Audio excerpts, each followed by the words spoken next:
दोस्तों अगर आप लोग को भी भूत प्रेत की कहानियां सुनने में इंटरेस्ट है तो आज से मैं यूट्यूब पे एक प्लेलिस्ट बना रहा हूं और इस प्लेलिस्ट में मैं लोगों से बात करके उनके साथ हुए इंसिडेंट्स के ऊपर वीडियो बनाऊंगा। अगर आप लोग के साथ भी ऐसा कुछ इंसिडेंट हुआ तो मैं डिस्क्रिप्शन में अपना ईमेल आईडी दे दूंगा और आप लोग का जो भी स्टोरी होगा मेरे को आप मेल कर देना, मैं उस पर एक पर्टिकुलर वीडियो बना दूंगा। दोस्तों आज जो मैं आपको कहानी सुनाने जा रहा हूँ ये भी मेरे एक खास दोस्त की कहानी जो कि बिल्कुल सच्ची है। वीडियो में आगे बढ़ने से पहले आपसे एक छोटी सी रिक्वेस्ट है, वीडियो बहुत इंटरेस्टिंग होने वाली है तो वीडियो को पूरा देखना। दोस्तों ये जो कहानी आज से लगभग 10 साल पहले की है। उस टाइम मेरी दोस्त जो थी वो लगभग 10 साल की थी और मेरी दोस्त और उनके फैमिली को तलाश थी एक नए घर की, क्योंकि उनके पापा का ट्रांसफर किसी और सिटी में हुआ था तो वो अपना दूसरा सिटी का घर छोड़ के किसी और सिटी में शिफ्ट हो रहे थे और बहुत खोजने के बाद उन्हें एक घर मिला। लेकिन उस घर में जब वो लोग शिफ्ट कर रहे थे उन्हें कुछ अजीब और गरीब चीजें दिखी। दोस्तों उस घर में अजीब इसलिए था, वो जो रूम मालकिन थी बुड्ढी दिखने में बिल्कुल अजीब। दोस्तों और उस बुड्ढी से अजीब ये था, जो घर के सामने थोड़ा सा ग्राउंड खाली होता है ना, वहाँ पे एक बेड लगा हुआ था और उस बेड के ऊपर मच्छरदानी भी बाकायदे लगा हुआ था, पूरा मस्त बिस्तर लगा हुआ था और सामने कूलर रखा हुआ था। ऊपर कुछ नहीं, छत वत कुछ नहीं, बाहर में ऐसा रखा हुआ था। बट उन्होंने वो सब चीज़ को इग्नोर कर दिया। हैरान कर देने वाली बात यह है कि उन्होंने उस वक्त देखा कि उस बेड से ही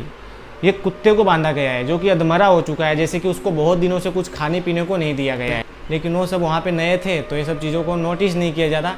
उनके पड़ोस में भी एक फैमिली रहती थी। धीरे धीरे दिन गुजरता गया और वो बुड्ढी जो रूम मालकिन थी वो अपना घर छोड़ के कभी बाहर जाती नहीं थी। और एक दिन ऐसा हुआ कि बगल वाली जो उनकी फैमिली थी उनके बच्ची का तबीयत अचानक से खराब हो गई और वो कहती थी कि हमेशा जब से हम आए इस घर में तब से हमारे बच्चों का तबीयत खराब ही होता रहता है। मतलब उनका मानना ऐसा था कि वहाँ पे कुछ भूत प्रेत का बात तो जरूर है, इसलिए उनके बच्चों का तबीयत हमेशा खराब रहता है। उन लोग का मानना था कि वहाँ पे कुछ उनके साथ अजीब और गरीब चीज़ें भी हुई है और उन्होंने ऐसा देखा है। बट मेरी दोस्त की फैमिली जो थी वो सब चीज़ों को इग्नोर कर दी। दोस्तों एक दिन ऐसा आता है कि उनके पड़ोस वाली फैमिली को आखिर में घर छोड़ के जाना ही होता है और उनके जाने के कुछ दिनों बाद ही एक नई फैमिली बगल में रहने आ जाती, उसी घर में जिस घर को खाली करके गए। लेकिन दोस्तों यहाँ तक तो सब नॉर्मल था और मेरी दोस्त की फैमिली ने भी कुछ ऐसे चीज़ों को नोटिस किया था जो कि नॉर्मल नहीं था। जैसे कि रेक पर उनको हमेशा दौड़ने की आवाज़ आती रहती थी, अजीब अजीब सी स्मेल आती थी, पर वो सब चीज़ों को उन्होंने इग्नोर किया।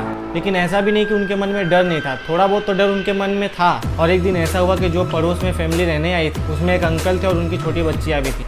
और एक रात को वो छत पे जा रहे होते और वह छत के जैसे ही सीढ़ी चढ़ते हैं उन्हें छत पे उल्टा मुँह किए एक लड़का खड़ा दिखता है और उनकी हालत हो जाती है ख़राब। वो उल्टा पैर तुरंत अपने घर पे जाते हैं और उनके साथ हुई ये सब चीज़ें घर वालों को बताते हैं और सुबह होते ही ये सब बातें फिर मेरे दोस्त की फैमिली को भी वो लोग बताते हैं। तो उनका जो डर था थोड़ा बहुत कहीं ना कहीं बढ़ गया ये सब सुनने के बाद। लेकिन सबसे अजीब और गरीब चीज़ें तब होना शुरू हुआ जब वो बुड्ढी कुछ दिनों के लिए बाहर गई और जो नीचे कुत्ता बंधा हुआ था और उस बुड्ढी के जाने के कुछ दिनों बाद ही मर गए। लेकिन दोस्तों बात यही नहीं खत्म होती है, लेकिन उनके साथ भी कुछ ऐसी चीज़ें हुई थी जो कि नॉर्मल नहीं थी। क्योंकि रात को वो सोते थे तो रात को तो बिल्कुल नॉर्मल सोते थे, लेकिन जैसे सुबह उठते थे शरीर पे लगता था कि किसी ने जोर जोर से नाखून मार, उनके बॉडी पे ऐसे निशान पड़े रहते थे और ये हर रोज होता था। किसी को ना बताते हुए इस चीज़ को भी इग्नोर किया। तो आप लोग को बता दूं तो जो नीचे बेड लगा हुआ था जिसमें कुत्ता बंधा हुआ था, लेकिन वो बुड्ढी हमेशा से ही चाहती थी कि उस बेड पे कोई सोए। तो बुड्ढी के जाने के बाद से ये सब अजीब और गरीब चीज़ें होना शुरू हुआ। और एक रात की बात है जब मेरी दोस्त, उनकी मौसी और उनकी नानी एक बिस्तर पे सोए हुए थे। रात के करीब 1:30-2 बज रहा होगा और उस रात मेरे दोस्त को भी नींद नहीं आया था और उनके मौसी को भी नींद नहीं आई। उनकी नानी शायद सो रही थी। तो मेरी दोस्त बताती कि जब वो सोने की कोशिश कर रही थी और उनकी आंख जैसे बंद होती थी और उन्हें ऐसा लगता था कि जैसे दरवाजा कोई ठोक रहा है, लेकिन जैसे ही आंख खोल के देखती थी तो वहाँ कोई नहीं रहता था। तो हर बार ऐसा होता था, वो जितने बार आंख बंद करती थी उतने बार उन्हें लगता था कि कोई दरवाजा ठोक रहा है और जितने बार आंख खोल के देखती थी तो वहाँ कोई। और फिर वो डर के मारे चद्दर में अपना सर डाल दी। और उस रात मौसी का भी नींद नहीं आया था और वह उस रात जाग रही थी और फिर अचानक से उनका ध्यान उनके पैर के साइड जाता है। उस वक्त उन्होंने जो देखा, शायद उस जगह कोई भी रहा होता तो उसकी हालत खराब हो सकती थी।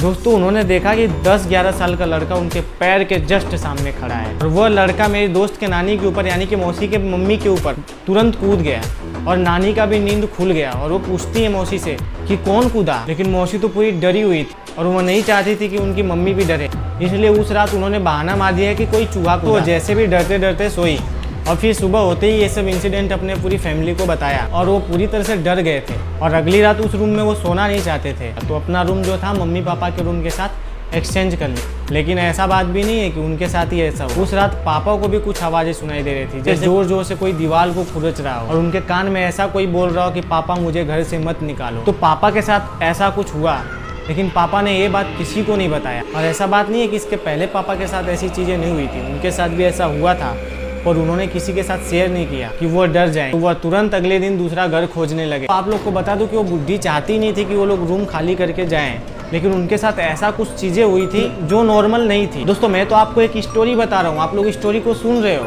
लेकिन उन लोगों ने फील किया इस चीज़ को। तो हिम्मत तो मैं रहूँ या आप, किसी का भी नहीं करेगा ऐसी चीज़ें होने के बाद। और दोस्तों उन्हें नया घर मिलते ही तत्काल में उन्होंने घर खाली कर दिया। दोस्तों बहुत अगल बगल वालों से पूछने के बाद पता चला कि वहाँ पे एक 11 साल के लड़के की मौत हो गई, उसी रूम में जिस रूम में मौसी और मेरी दोस्त और उनकी नानी सोई हुई थी। और इसके साथ ये भी कहना था कि जो नीचे बुद्धि रहती थी उसकी आत्मा को वह कंट्रोल में करके रखती थी। और वह घर कुछ सालों तक बिल्कुल सुनसान था। कुछ सालों बाद वहाँ पे 2 लड़के रहने गए, उनके साथ भी कुछ ऐसा ही हुआ। वो लोग भी घर खाली करके चले गए और आज तक वो घर पूरी तरह से वीरान पड़ा है। आज भी वहाँ पे कोई नहीं रहता। आप लोगों से एक छोटी सी रिक्वेस्ट है, वीडियो को लाइक और चैनल को सब्सक्राइब कर देना। और आप लोग के पास भी ऐसी अपनी कोई खुद की स्टोरी है तो आप लोग मेरे को मेल कर सकते हैं। मिलते हैं किसी नेक्स्ट वीडियो में। जय हिंद, जय भारत।